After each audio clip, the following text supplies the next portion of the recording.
Hello, का हाल बा? इसमें देखा था 1-2 महीना हो गया नाही फोन करतला। कुछ भइल बाटे का? नहीं तो हमरे घरे इसमें कोई नहीं खे। जल्दी तू हमरे घरे चली आवा, हमके मिले के बहुत जरूरी काम बाटे।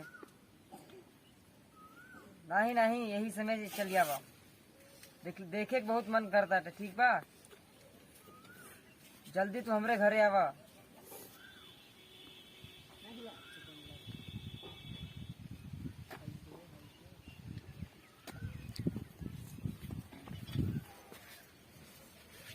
का हो काहे इतना अर्जेंट में बुलाइले बाड़ू?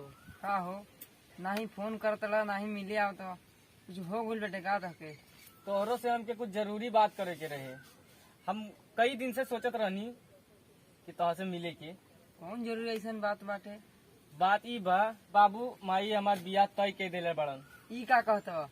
जब तहके दूसरे से शादी करे के रहे तब हमसे प्यार काहे कैला? त का करी, हमार बाबूजी हमार बियाह तय के देले बड़न। हम कुछ नहीं जानत, तहके हमसे शादी करे के पड़ी। हम नहीं के जानत हई, हम तहाँ से बियाह न कर पाई। हम जात हई अपना घरे। ठीक बा, रुको, कहाँ जात हो? जात हई अपने घरे। नहीं जाए के? कहाँ जात हो? घरे जब तहके हमसे शादी ना करे तो हमसे प्यार काहे कैला? हम कुछ नहीं के जात हई, हम जात हई घरे। कहाँ नहीं जाए के? हमसे शादी कर। हम ना कर पाए शादी, हमार शादी तय हो गई बा। बिहार करा। हाँ तू जो हम ना कर पाए बियाह। नहीं जाए के घर, चल हमसे बिहार कर। हम ना करब बियाह। नहीं जाए के घरे? हम तो जाइबे करब। तू के हम ताके नहीं जाना हई। नहीं जाने के पड़ी। छोड़ हमके, हम जात हई। छोड़ हमके, छोड़। का होता है सब? का भइल बाटे? का नाटक कइले बड़ा कुल? का भइल बतावे? अरे हमसे प्यार करते अब हमसे शादी नहीं खन करते। अरे तू प्यार करत रहे एकरा से? हम ना करत रहनी। प्यार ना करते रहला? हम ना करत रहनी भाई।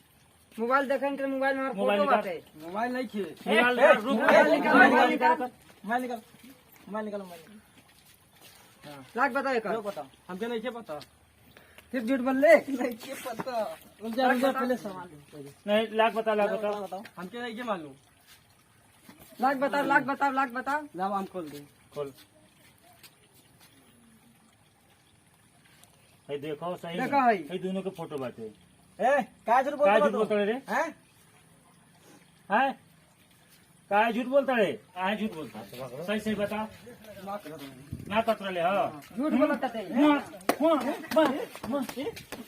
हाँ, करत रहनी, करत रहनी। करत रहे प्यानो? हाँ, करत रहनी। देखला कितना झूठ बोलता थे।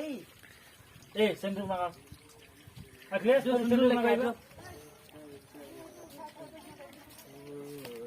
खाली है सिंदूर। हेलो, भाग। चलो सिंदूर भाग। ए, तू कौन भाग, सिंदूर मारब। भाग। पर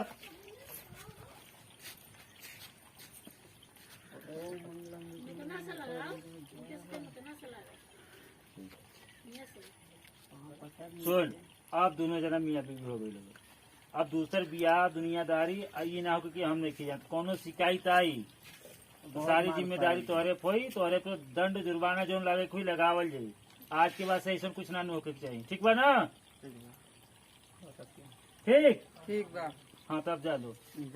तूने कहाँ जाता हो? एने चला घर है, बिहार के लेकर हमसे। नमस्कार भाई लोग, प्रणाम। हमारे चैनल को लाइक करें, शेयर करें और कमेंट करें। हमारे चैनल का नाम गांव के कमाल कॉमेडी है। और आप लोग के अच्छा लागल वीडियो तो सब्सक्राइब करें और कमेंट में लिख के जरूर बताइए। नमस्कार।